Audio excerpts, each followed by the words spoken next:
Louvado seja o Senhor nosso Deus, mas esta noite aqui na presença do Senhor, para juntos adorar o santo nome do Senhor Deus, a nossa profunda gratidão ao Senhor Deus, por este momento tão especial que Ele nos concede estarmos aqui mais uma vez, nesta noite, na sua santa presença. Cada momento que nós nos reunimos na casa do Senhor para adorar o Senhor, realmente é motivo de muita alegria para nós, porque quando nos reunimos exatamente para glorificar o Senhor, para exaltar o Senhor, e entendemos claramente que o Senhor se faz presente quando o seu povo o adora, principalmente em espírito e em verdade, e que nesta noite nós possamos estar com os nossos pensamentos voltados para o Senhor, com os nossos corações quebrantados para o Senhor, buscando oferecer o melhor nesta noite para o Senhor. Glória a Jesus.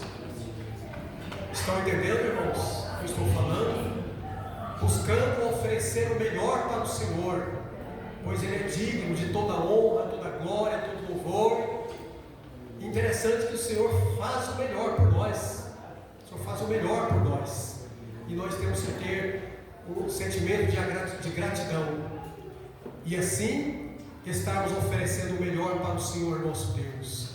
Glória a Jesus, e que os nossos corações nesta noite verdadeiramente possam estar quebrantados diante do Senhor Deus. Eu quero estar lendo aqui rapidamente para a nossa meditação Juízes capítulo 7. Juízes capítulo 7. Glória a Jesus.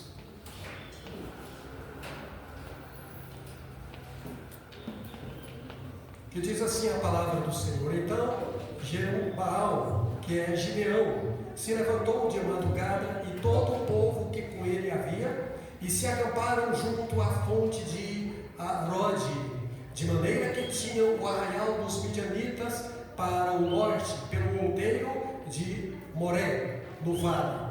Disse o Senhor a Gideão: Muito é o povo que está contigo, para eu dar os midianitas em sua mão, a fim de que Israel não se glorie contra mim, dizendo: A minha mão me livrou. Agora, pois, apregou aos ouvidos o povo, dizendo: Quem for covarde e medroso, que volte e vá-se apressadamente das montanhas de Gileade. Então voltaram do povo 22.000, e 10.000 ficaram. E disse o Senhor a Gideão: Ainda muito povo há, faz-os descer as águas, e ali os provarei. E será que aquele de que eu te disser, este irá contigo, este contigo irá.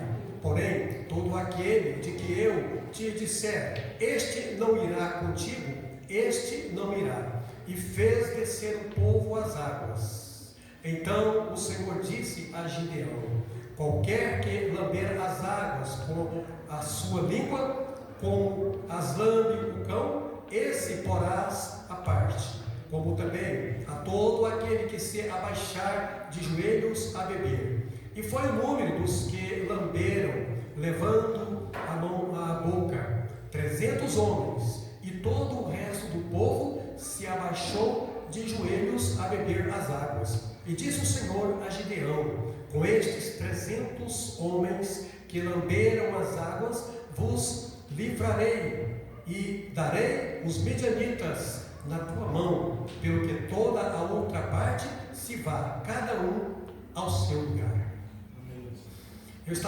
Podem sentar, irmãos? Eu estava meditando aqui a respeito desta palavra. Achei muito interessante, uma passagem já bastante conhecida, que aqui fala também da onisciência do Senhor, e fala também a quem, ou de quem o Senhor estava à procura. De homens que ele entendeu que eram homens íntegros, homens dispostos a lutar, a batalhar em favor da sua nação. E ali o Senhor fez aquele teste bem conhecido com eles, né?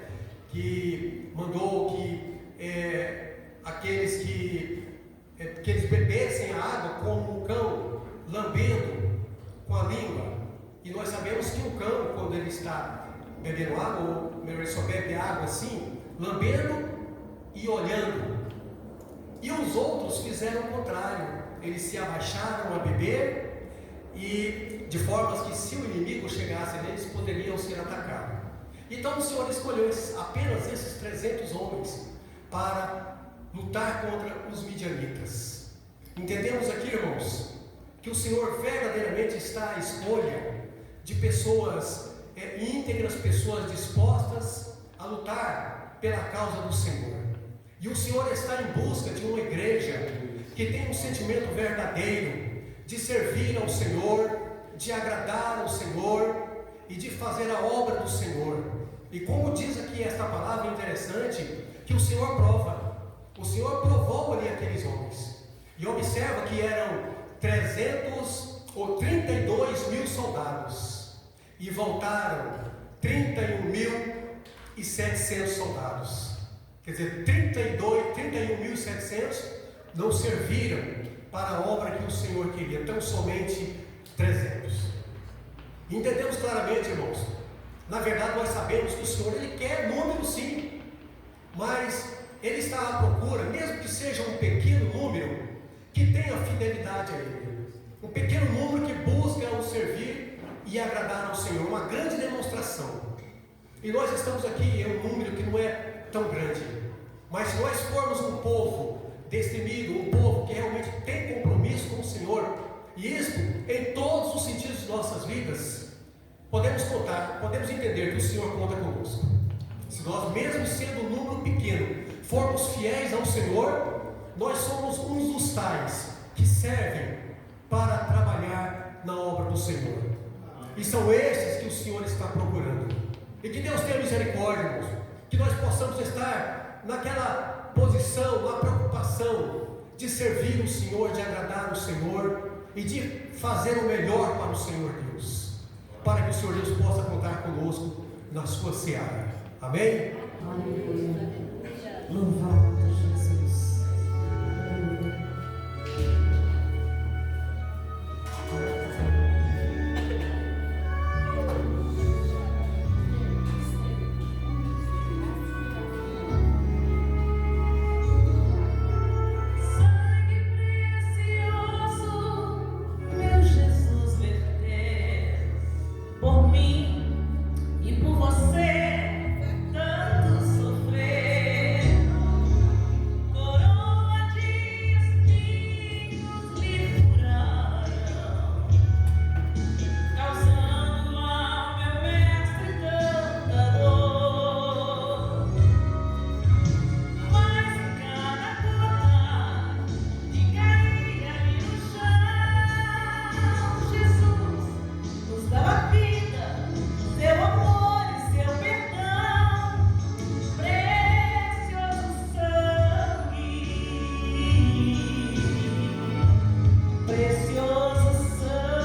Quero saudar a igreja com a paz do Senhor.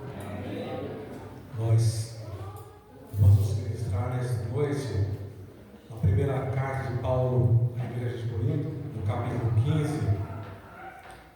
Nós falamos na terça-feira passada que a igreja de Corinto ela surgiu em meio a um clima de misticismo, a um clima de politeísmo, a um clima de politeísmo, clima servindo a vários deuses, superstição e muitos problemas. E por isso, o apóstolo Paulo estava tendo dificuldades para recolocar aquela igreja no caminho do Senhor. E a heresia da vez agora era dizer que não havia a ressurreição dos mortos.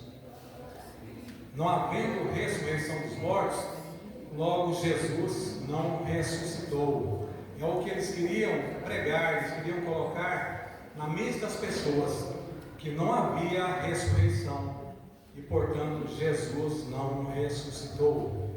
E o apóstolo Paulo, ele olhando para toda essa situação, ele começa a falar no primeiro versículo, dizendo: irmãos, quero lembrar-lhes o evangelho que lhes preguei, o qual vocês receberam e no qual estão firmes.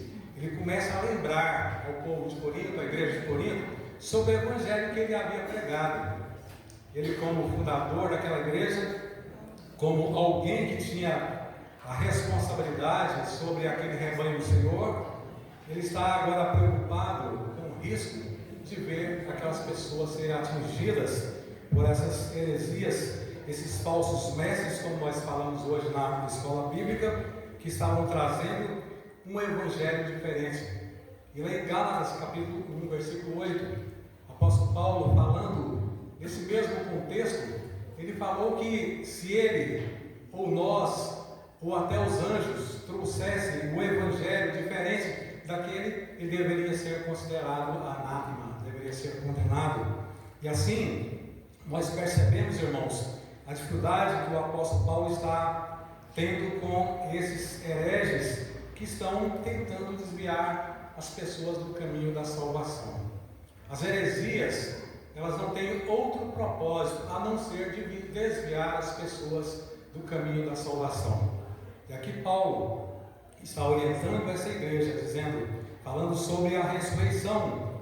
Irmãos, quero lembrar-lhes o evangelho que lhes preguei, o qual vocês receberam e no qual estão firmes, o evangelho de salvação, o evangelho boas novas, o evangelho de que Cristo morreu na cruz do Calvário, o evangelho de que Cristo ressuscitou, e Cristo ressuscitou para que nos desse direito à vida eterna. E Paulo prossegue dizendo: por meio deste evangelho vocês são salvos, desde que se apeguem firmemente a palavra que lhes preguei, caso contrário, vocês têm crido em vão. Paulo está colocando que através desse evangelho que ele havia pregado, é que vocês são salvos.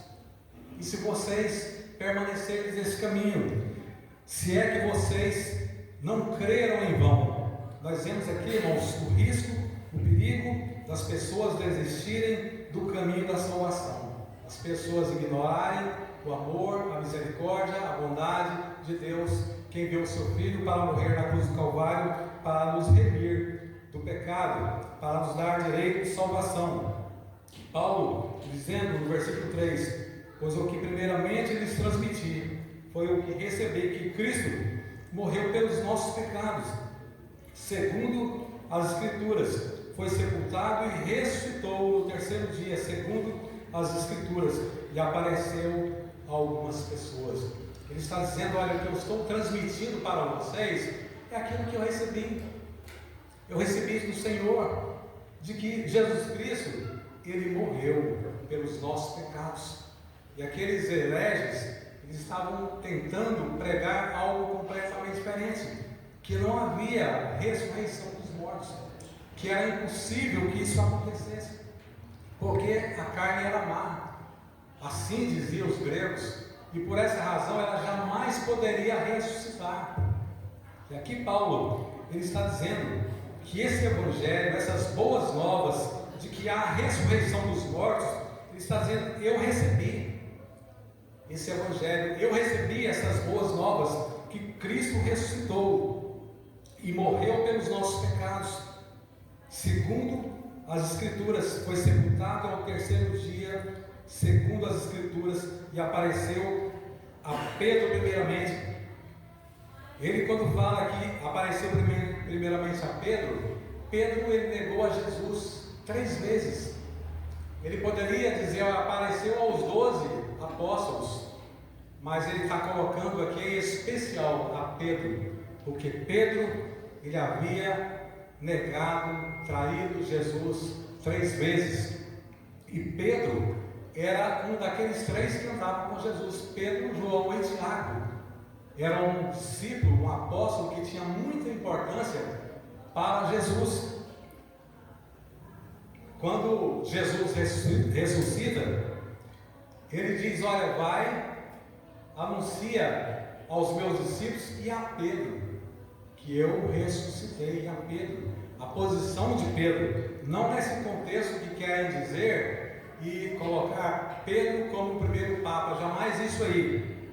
Mas aqui, primeiramente, Paulo está dizendo que Jesus ressuscitou e ele apareceu a Pedro, primeiramente a Pedro, e depois ele apareceu aos 12, depois disso apareceu a mais de 500. Paulo está tentando trazer a mente dessas pessoas, tentando provar que realmente Cristo morreu pelos nossos pecados e Cristo ressuscitou. Então, primeiramente a Pedro, depois aos 12 e depois a mais de 500 irmãos na sua vez, a maioria dos quais ainda vive, embora alguns já tenham adormecido. Depois apareceu a Tiago, irmão de Jesus. Por quê? Porque Tiago era dos irmãos de Jesus que não acreditavam em Jesus. Os irmãos de Jesus não acreditavam nele. E aqui está dizendo, olha, a prova de que Jesus ressuscitou. Ele apareceu a várias pessoas de forma inconteste. Apareceu primeiramente a Pedro, apareceu aos 12, apareceu mais de 500 e apareceu também a Tiago, que era irmão dele e que não acreditava nele. E Paulo prossegue dizendo, depois apareceu a Tiago e a todos os apóstolos, depois deste apareceu também a mim, como que nasceu fora do tempo. Apareceu a tanta gente. Paulo, ele procura alencar provas suficientes para provar que Jesus, ele foi morto, mas ao terceiro dia ele ressuscitou e ele foi visto por várias pessoas que poderiam provar, poderiam atestar que Jesus estava vivo. E ele está dizendo que por último apareceu para ele, que ele alega nasceu fora de tempo, porque ele não estava naquele colégio apostólico. E também a mim, como a um que nasceu fora do tempo, pois eu sou o menor dos apóstolos e nem sequer mereço ser chamado de apóstolo, porque persegui a igreja de Deus, mas pela graça de Deus sou o que sou, e sua graça para comigo não foi inútil. Ele está dizendo que ele nem merece ser chamado de apóstolo, porque ele perseguiu a igreja de Deus. Nós vemos aqui, irmãos, que para ser apóstolo não era de qualquer forma, não era qualquer um, simplesmente era aqueles que viram Jesus, como Paulo viu Jesus. Ele estava indo a Damasco para perseguir a igreja quando ele teve encontro com Jesus. Então ele está dizendo, eu fui incluído no meio dos apóstolos. Apóstolos, aqueles que viram Jesus. Uma das exigências é ter visto Jesus. E Paulo, ele viu Jesus, e por isso ele foi incluído no meio dos apóstolos. E isso é tão importante. Quando Jesus aparece para Paulo, Paulo ele cai atônito e ele pergunta, quem és tu, Senhor? E Jesus disse, eu sou Jesus a quem tu persegues, a quem você persegue.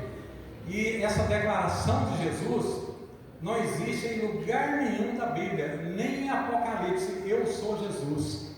Lugar nenhum Jesus falou, eu sou Jesus. Mas para Paulo, o Senhor Jesus diz, eu sou Jesus a quem você persegue. E Paulo está reunindo provas suficientes para desmontar a tese dos hereges de que não havia ressurreição e que Jesus não havia ressuscitado. E Paulo está dizendo que pela graça de Deus sou o que sou, e sua graça para comigo não foi inútil. A preocupação de Paulo é dizer que a graça de Deus não foi inútil, que o sacrifício de Jesus Cristo na cruz do Calvário, que a morte de Jesus Cristo na cruz do Calvário não foi inútil. Foi inútil para você, irmãos? Foi inútil para nós? Nós valorizamos a morte de Jesus Cristo na cruz do Calvário? Nós damos valor? Nós consideramos a morte de Jesus Cristo, o sacrifício de Jesus Cristo na cruz do Calvário, o sangue dele que foi derramado na cruz do Calvário, teve valor para nós? E Paulo está dizendo aqui que não foi inútil o sacrifício de Cristo na cruz do Calvário. Ele está dizendo, por causa disso, antes trabalhei mais do que todos eles, contudo, não eu, mas a graça de Deus. Ele está dizendo que esses 12 apóstolos, a graça de Deus foi tão abundante na vida dele, que ele trabalhou muito mais do que os outros apóstolos, porque a graça dele, e aqui ele está dizendo, não eu, mas a graça de Deus que está comigo. Portanto, quer tenha sido eu, quer tenha sido eles, isso que pregamos é isso que vocês creram. O que nós pregamos da parte de Jesus Cristo é aquilo que vocês creram. Portanto, vocês não podem desistir de forma alguma. Vocês não podem, de forma alguma, desacreditar no sacrifício de Jesus Cristo na cruz do Calvário. Ora, se está sendo pregado que Cristo ressuscitou, se nós, os discípulos, os apóstolos, estamos pregando que Cristo ressuscitou dentre os mortos, como alguns de vocês estão dizendo que não existe ressurreição dos mortos? Diante de tantas heresias que existiam naquela época, essa heresia de que Cristo não ressuscitou, de que morto não ressuscita, era a heresia da vez. Nós podemos imaginar, num contexto daquela época, em que as pessoas tinham interesse, principalmente no meio dos gregos, tinham interesse em saber de todas as coisas, de todas as novidades.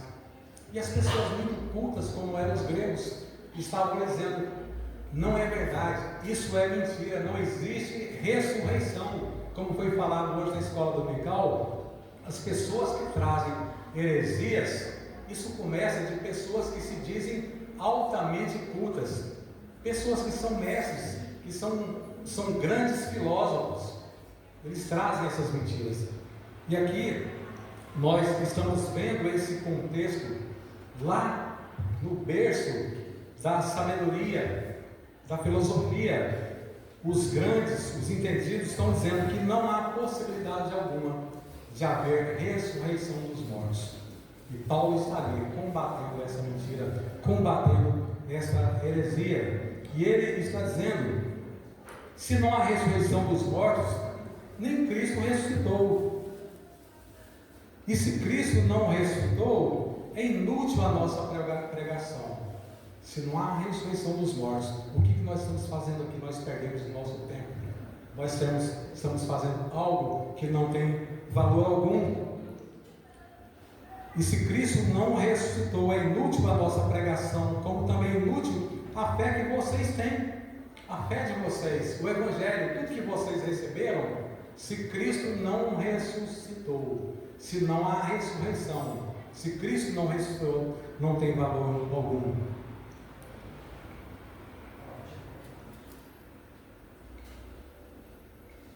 Mais que isso, seremos considerados falsas testemunhas de Deus, pois contra ele testemunhamos que ressuscitou a Cristo dentre os mortos.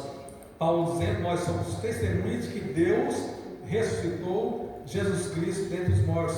Mas se de fato os mortos não ressuscitam, Ele também não ressuscitou. Ele também não ressuscitou a Cristo.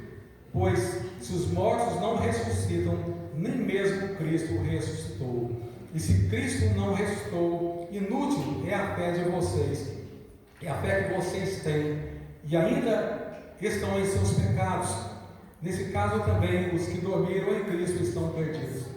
Então, irmãos, Paulo colocando, olha, se Cristo não ressuscitou, é inútil a fé de vocês. Se Cristo não ressuscitou, os mortos estão perdidos.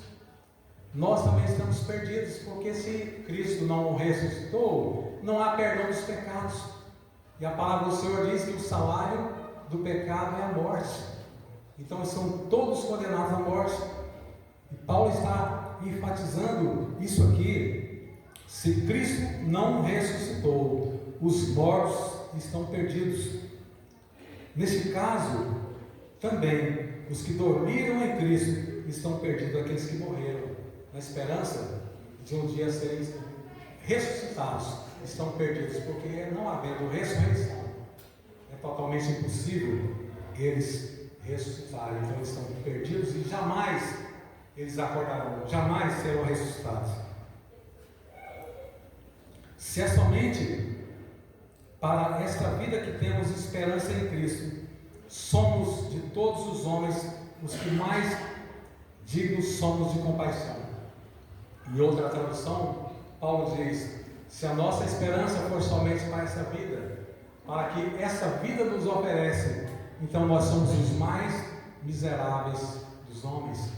O homem pode ser rico como for, mas aqui e acolá nós estamos vendo os poderosos perderem a vida. E Paulo dizendo: você pode ter tudo nessa vida, pode alcançar tudo.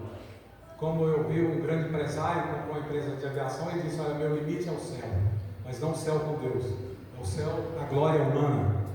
Então Paulo está dizendo: se a nossa vitória, se a nossa vida, se o nosso sucesso, se a nossa esperança, se tudo que nós temos se limita a essa vida, nós somos os mais miseráveis de todos os homens.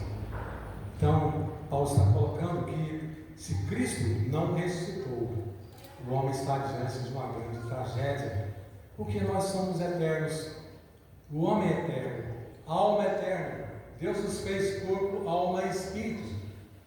Quando o corpo baixar à sepultura, o espírito do homem será eterno. E se ele entrar na eternidade sem Cristo, que morreu para perdoar os nossos pecados, ele estará eternamente perdido. Mas de fato, Paulo está dizendo aqui, mas de fato, Cristo ressuscitou dentre os mortos.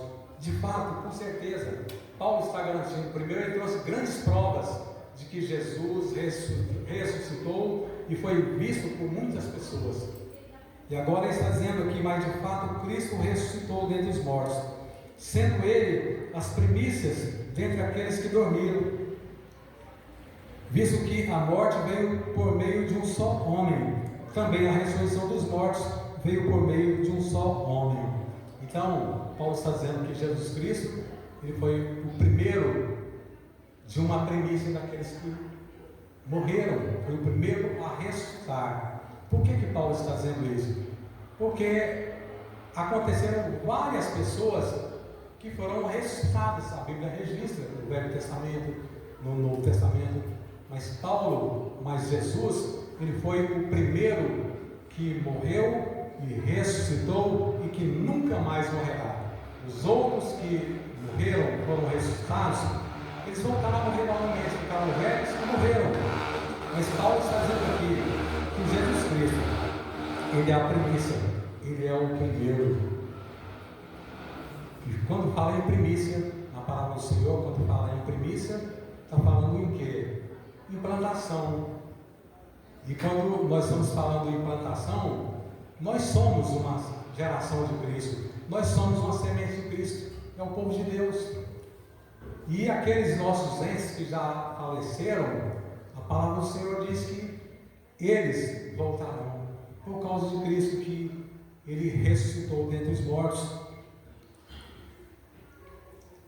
Visto que a morte veio por meio de um só homem, também a ressurreição dos mortos veio por meio de um só homem. Pois da mesma forma como em Adão todos morreram através de Adão, por causa do pecado de Adão, em Cristo serão glorificados todos, mas cada um por sua vez. Cristo primeiro, depois, quando Ele vier, os que lhe pertencem serão ressuscitados. Então a ressurreição daqueles que morreram em Cristo Jesus acontecerá quando? Quando acontecer o arrebatamento da igreja. Então a Bíblia diz que os mortos ouvirão a sua voz. Todos serão ressuscitados, aqueles que morreram em Cristo Jesus. Depois, cada um, quando Ele vier, que lhe pertence, então virá o fim, quando Ele entregar o reino a Deus, o Pai, depois de ter destruído todo o domínio, autoridade e poder, pois é necessário que Ele reine até que todos os seus inimigos sejam postos debaixo de seus pés. O último inimigo a ser destruído é a morte.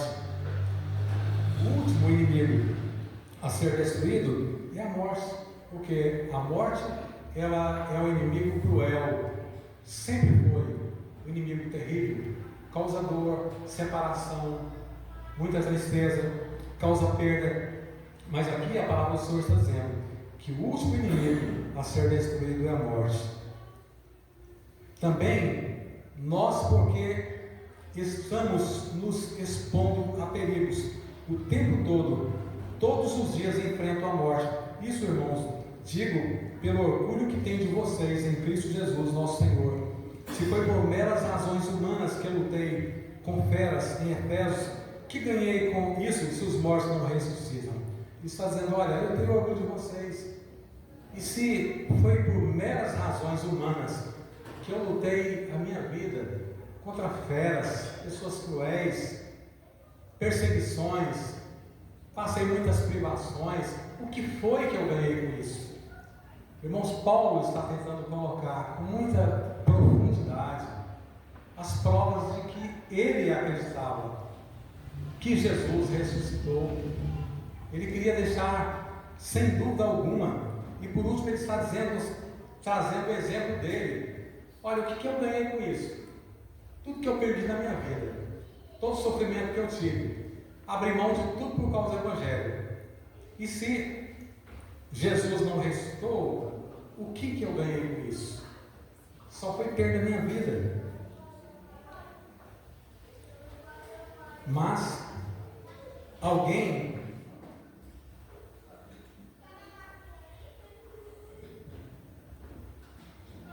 voltando ao versículo 32, se foi por meras razões humanas que lutei contra as feras em Éfeso, que ganhei com isso, se os mortos não ressuscitam? Comamos então e bebamos, porque amanhã morreremos. Então, se Jesus não ressuscitou, se não há ressurreição, se não haverá uma vida eterna com Cristo Jesus, Paulo está dizendo: se é desse jeito, vamos comer e beber, vamos comer e beber, vamos viver essa vida como diz o mundão aí, vamos gozar a vida, vamos usufruir de tudo, porque amanhã nós vamos morrer mesmo, né? E que nós vamos aproveitar se a gente não curtir esse mundão, né? E aí, irmãos, o que nós entendemos aqui da palavra do Senhor, que vale a pena, mas vale a pena renunciar ao mundo, renunciar às ofertas do inimigo, renunciar tudo por causa da sublimidade do Evangelho. Mas ele prossegue no versículo 35 dizendo: mas alguém pode perguntar: como ressuscitam os mortos? Com que espécie de corpo virão? Insensatos! O que você semeia não nasce a não ser que morra. Ele trazendo o exemplo de um grão que se coloca na cova e coloca ali dentro. Se não colocar ali dentro aquele grão, ele não vai nascer se ele não morrer primeiro. Quando você semeia, não semeia o corpo que virá a ser, mas apenas uma simples semente, como de trigo ou de alguma outra coisa. Mas Deus lhe dá um corpo, como determinou, e a cada espécie de semente dá o seu corpo apropriado. Nem toda a carne é a mesma, Os homens têm uma espécie de carne, os animais têm outra, as aves outra e os peixes outras. Há corpos celestes e há corpos terrestres, mas o esplendor dos corpos celestes é um e dos corpos terrestres é outro. Um é o esplendor do sol, outro da lua e outro das estrelas. Estrela difere em esplendor uma das outras. Assim será com a ressurreição dos mortos. O corpo que é semeado perecível ressuscita imperecível. É semeado em desonra e ressuscita em glória. É semeado em fraqueza e ressuscita em poder. É semeado um corpo natural e ressuscita um corpo espiritual. Paulo está dizendo aqui que a pessoa que morre em Cristo, ele vai receber depois um corpo completamente novo, sem enfermidade, sem deficiências, um corpo que não é transitório como esse aqui, um corpo para a eternidade. Sabe o que é um corpo? Viver para adorar a eternidade é algo assim, muito importante, que Paulo está tentando explicar aqui para embasar essa situação que o povo de Corinto estava vivendo no meio daquelas heresias. E Paulo prossegue aqui no versículo 50 e diz: irmãos, eu vos declaro que a carne e o sangue não podem herdar o reino de Deus, nem o que é perecível pode herdar o imperecível. Eis que eu lhes digo o mistério: nem todos dormiremos, mas todos seremos transformados em um momento, no abrir e fechar de olhos, ao som da última trombeta. Pois a trombeta soará, os mortos ressuscitarão incorruptíveis, e nós seremos transformados, pois é necessário que aquilo que é corruptível se revista de incorruptibilidade, e aquilo que é mortal se revista da imortalidade. Quando, porém, o que é corruptível se revestir de incorruptibilidade, e o que é mortal de imortalidade, então se cumprirá a palavra que está escrita: a morte foi destruída pela vitória, que está em Oséias 13:14. Paulo está dizendo que é necessário que o mortal ele se revista da imortalidade. Isso é necessário, isso vai acontecer. Então, no versículo 55 está dizendo: onde está a morte, a sua vitória? Onde está a morte, o seu aguilhão? O aguilhão da morte é o pecado. O aguilhão da morte é o pecado. O salário do pecado é a morte. Por isso que Jesus Cristo morreu na cruz do Calvário, para que nós fôssemos salvos do aguilhão da morte. Mas graças a Deus que nos dá a vitória por meio do nosso Senhor Jesus Cristo, que morreu na cruz do Calvário. Portanto, meus amados irmãos, mantenham-se firmes. Paulo cerca a igreja de Corinto, reúne aquela igreja em meio àquela situação, aqueles embates hereges que estavam acontecendo ali. E Paulo está trazendo esses profundos ensinamentos para a igreja de Corinto e para nós também, porque nós também estamos sendo assediados por todo tipo de heresia, por todo tipo de engano, para nos fazer desviar do caminho da salvação. Portanto, meus amados irmãos, mantenham-se firmes e que nada os abale, sejam sempre dedicados à obra do Senhor, pois vocês sabem que no Senhor o trabalho de vocês não será inútil. Irmãos, que essa palavra possa falar ao seu coração. Tem falado ao meu coração, que ela possa falar ao nosso coração, e que nós possamos ter essa convicção. E como foi dito hoje na escola dominical, que nós devemos fugir dos hereges, fugir, não dar ouvido, não sentar para ouvir, não nos interessar pelo engano deles. Nós temos que nos interessarmos pela palavra do Senhor, porque a palavra do Senhor, ela é a verdade, é a vida para todos nós. Que Deus nos abençoe.